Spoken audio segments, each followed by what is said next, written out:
అలాగే జనసేన పార్టీ పోలవరం నియోజకవర్గంలో బలంగా ఉందనడానికి నిదర్శనంగా 2024లో నన్ను భారీగా గెలిపించినటువంటి జనసేన నాయకులకు కార్యకర్తలకు నా హృదయపూర్వక ధన్యవాదాలు తెలియజేస్తున్నా.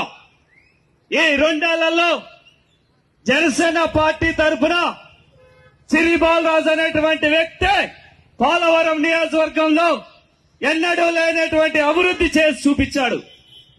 ఈ 2 ఏళ్లలో నియోజకవర్గంలో ప్రతి చోట, ప్రతి గ్రామంలో, ప్రతి మండలంలో అభివృద్ధి చేసి చూపించినటువంటి ఘనత ఈరోజు జనసేన పార్టీ పవన్ కళ్యాణ్ గారిది, సిరి బాలరాజుది.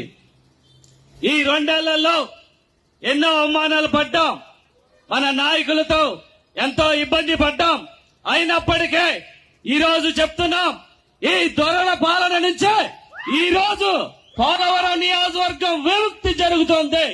ఈ దొరల పాలన ఈ రోజు నుంచే బాధ్యత జనసేన పార్టీ పోలవరం నియోజకవర్గంలో సవాల్ చేస్తున్నాం.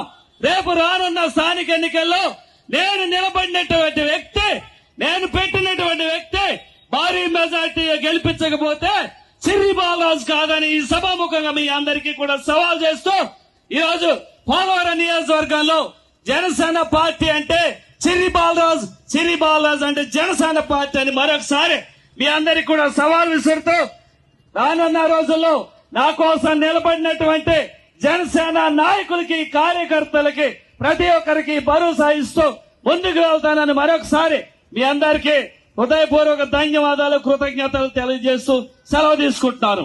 జై జనసేన, జై జనసేన, జై హింద్.